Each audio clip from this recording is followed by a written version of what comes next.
Lisa, seorang perempuan muda berusia 19 tahun. Tubuhnya ramping dan wajahnya manis. Ia merantau dari kampung halamannya di Jawa Timur untuk bekerja di sebuah pabrik makanan di pinggiran kota. Sejak awal, ia tahu hidup merantau tidak mudah, tapi ia ingin membantu orang tuanya dan menabung untuk masa depannya. Ia tinggal di sebuah mes sederhana berisi 6 kamar kecil. Setiap kamar biasanya ditempati 2 hingga 3 karyawan. Kamarnya tidak besar, hanya cukup untuk 2 kasur tipis, kipas angin tua yang sering berdecit, dan 1 lemari plastik kecil untuk menyimpan pakaian. Lorong mes sempit dan agak redup, hanya diterangi 1 lampu kuning yang terkadang berkedip. Di ujung lorong ada kamar mandi umum, 3 pintu dengan suara air yang terus menetes. Kadang angin malam membawa bau khas pabrik bercampur aroma kayu lembab dari bangunan mes yang sudah cukup tua. Mes itu berada tepat di belakang pabrik. Jika malam, suara mesin pabrik yang bergetar terasa sampai ke kamar Lisa, membuat suasana sepi menjadi lebih mencekam. Lisa bekerja sebagai peker packing barang di bagian akhir produksi. Setiap hari ia harus berdiri selama berjam-jam menyusun produk makanan yang baru keluar dari mesin ke dalam plastik, menimbang, menyegel, lalu memasukkannya ke dalam kardus besar.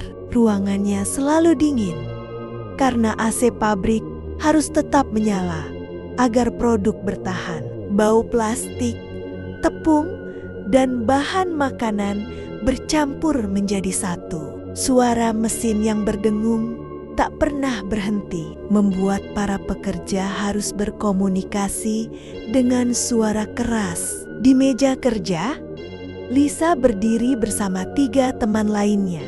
Gerakan mereka cepat, rutin, dan melelahkan. Kadang jarinya lecet karena harus memasukkan ratusan produk dalam satu shift. Namun ia tetap tersenyum. Meski lelah, ia bersyukur bisa bekerja. Jam kerja malam itu terasa lebih panjang dari biasanya. Pabrik sedang mengejar target pengiriman, sehingga shift malam berlangsung padat. Setelah bel istirahat berbunyi, Lisa dan teman-temannya berjalan menuju kantin kecil di belakang gedung produksi. Kantin itu sederhana. Meja panjang dari stainless, kursi plastik yang sudah agak kusam, dan kipas angin tua yang berputar lambat. Meski begitu, suasananya selalu hangat karena banyak pekerja yang bercanda di sini. Lisa membuka bekalnya. Nasi hangat dengan lauk ayam kecap dari Bu Tante kantin. Ia makan dengan lahap, tertawa kecil mendengar candaan teman-temannya yang bergurau tentang pekerjaan. Setelah selesai makan, rombongan pekerja perlahan kembali ke area masing-masing. Lisa berjalan terakhir sambil merapikan hijabnya dan membawa botol minum di tangan. Begitu ia masuk ke area produksi, semua lampu tiba-tiba padam. Suaranya menggema sampai dalam. Genset pabrik memang sejak 2 minggu lalu rusak dan belum diperbaiki. Ketika listrik mati, seluruh bangunan tenggelam dalam kegelapan total. Gelap yang begitu pekat sampai sulit melihat jari sendiri. Lisa berhenti di tengah lorong produksi. Hening, hanya suara tetesan air dari pipa tua yang terdengar. Lisa memegang dadanya, berusaha tetap tenang. Namun tiba-tiba dari arah gudang pendingin di belakang, ada yang memanggil namanya. Pelan, lembut, tapi jelas. Lisa. Nadanya seperti bisikan, namun bersumber dari ruangan yang gelap. Lisa mematung. Tenggorokannya serasa terkunci. Ia melirik sekeliling, berharap itu suara teman yang bercanda. Tapi ia tahu suara itu bukan suara manusia biasa. Bisikan itu berubah menjadi lebih dekat, lebih seram. Seolah ada seseorang berdiri tepat di belakangnya, membisikkan namanya ke telinganya. Lisa memejamkan mata. Tubuhnya bergetar. Ia ingin menjerit, tapi suaranya tak keluar. Lorong pabrik terasa semakin dingin dan semakin sunyi, seolah hanya dia dan sesuatu yang memanggilnya. Lisa berdiri mematung di tengah lorong pabrik yang gelap. Suara itu, suara yang memanggil namanya semakin tipis, lembut, seolah berbisik langsung ke telinganya. Suaranya mengalun pelan, seperti berasal dari arah ruang produksi yang kosong. Dengan napas yang mulai tak teratur, Lisa memberanikan diri melangkah. Ia menyusuri lorong, mengintip ke ruangan-ruangan kecil yang gelap. Memanggil pelan, "Halo, siapa?" Namun tidak ada siapapun. Hanya bunyi mesin-mesin besar yang mulai mendingin setelah listrik padam dan hembusan angin yang masuk lewat ventilasi. Suara itu muncul lagi, lebih lembut, lebih dekat. Lisa menelan ludah. Tubuhnya merinding. Ia melirik ke arah kiri gelap, ke kanan gelap. Tidak ada apapun. Tiba-tiba sebuah tangan menepuk pundaknya dari belakang. "Lis, ngapain kamu di sini?" Lisa terlonjak keras, hampir menjerit. Temannya Rina menatapnya heran sambil membawa senter kecil. Lisa langsung menceritakan semuanya, suara lembut itu, namanya yang dipanggil, dan bagaimana ia merasa si kenekan sedang diikuti dari kejauhan. Suaranya bergetar saat ia menjelaskan detailnya. Rina mendengarkan. Wajahnya perlahan berubah pucat. "Lis," Rina berbisik, "kamu dengar suara perempuan lembut kayak manggil seseorang gitu?" Lisa mengangguk pelan. Rina menarik napas panjang, lalu mendekat dan berbisik makin pelan, "Kayaknya kamu dengar dia." Lisa mengerutkan kening. "Dia? Siapa?" Rina menelan ludah, matanya gelisah. "Dulu sebelum kamu masuk sini, ada salah satu karyawan perempuan baru, masih muda juga. Dia bekerja di shift malam, dan malam itu ada pemadaman listrik. Sama persis kayak tadi." Liza mulai gemetar. Apa yang terjadi? Dia hilang di dalam pabrik. Semua orang nyari CCTV. Gelap total. Yang terakhir terekam cuma dia jalan sendirian ke lorong yang kamu datangi tadi. Rina melanjutkan dengan suara menurun. "Sejak itu banyak yang bilang dia suka manggil orang, lembut, pelan, kayak minta ditemani." Ketika pagi tiba, Lisa dan teman-temannya akhirnya pulang. Matahari belum sepenuhnya naik, udara masih lembab, dan tubuh mereka terasa sangat lelah. Mereka berjalan menuju mes karyawan bangunan sederhana 2 lantai dengan lorong panjang, kamar berjejer, dan suasana yang masih dipenuhi bau embun pagi. Biasanya suasana mes ramai dengan canda tawa, tapi pagi itu berbeda. Semua orang membicarakan hal yang sama. Di ruang tengah mes, beberapa karyawan senior sedang berbincang sambil menyeduh kopi. Katanya tadi malam ada yang dengar suara perempuan nangis lagi. Lorong belakang itu, ya, tempat yang dulu itu.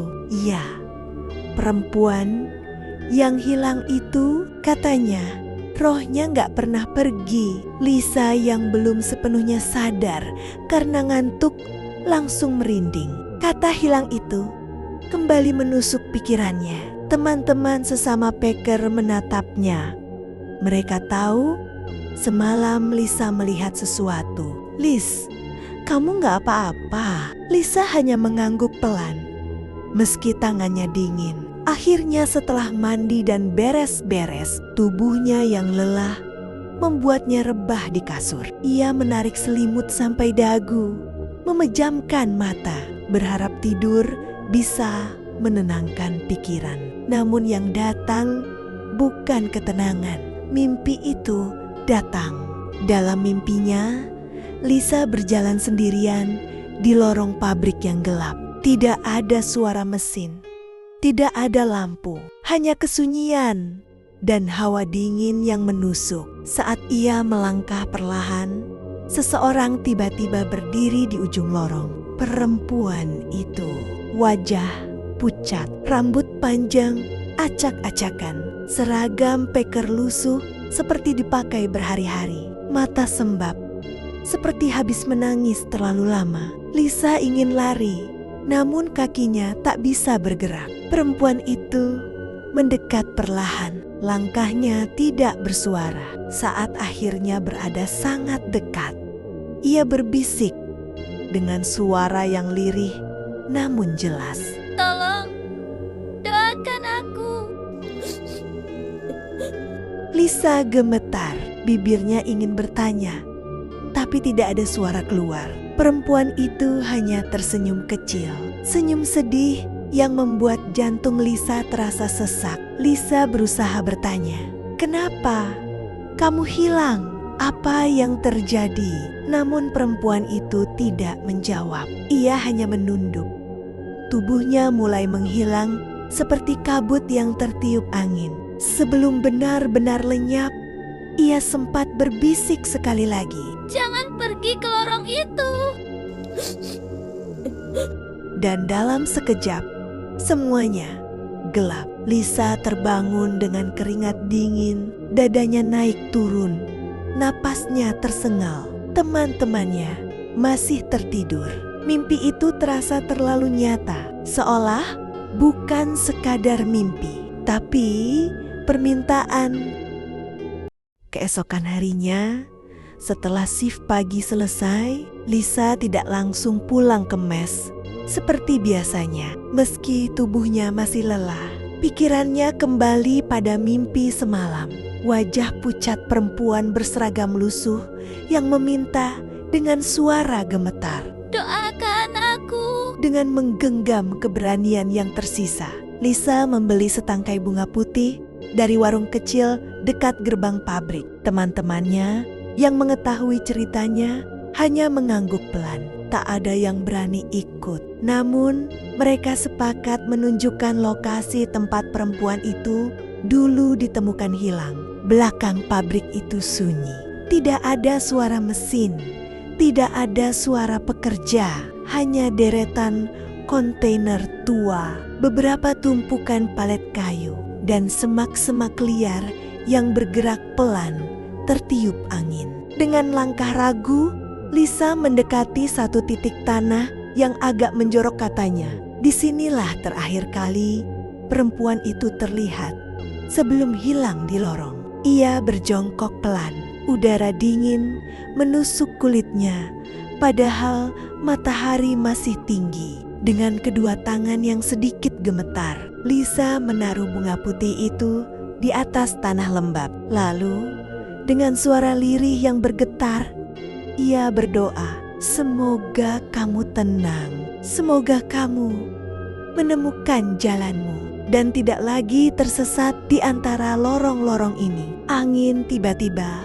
berhembus lembut. Pohon sengon kecil di belakang pabrik bergoyang perlahan, seolah menjawab. Lisa menutup doa, berdiri, dan memandang bunga yang kini tergeletak diam. Entah mengapa, udara terasa sedikit lebih hangat, dan perasaan sesak yang menempel di dada sejak malam itu perlahan menghilang. Tanpa menoleh ke belakang lagi, Lisa berjalan kembali menuju pabrik. Di belakangnya, bunga putih itu bergerak sedikit seakan disentuh seseorang yang tak terlihat. Namun Lisa tidak melihatnya. Ia memilih untuk percaya bahwa ia sudah melakukan yang terbaik. Dan sejak hari itu, lorong pabrik terasa lebih tenang. Cerita selesai.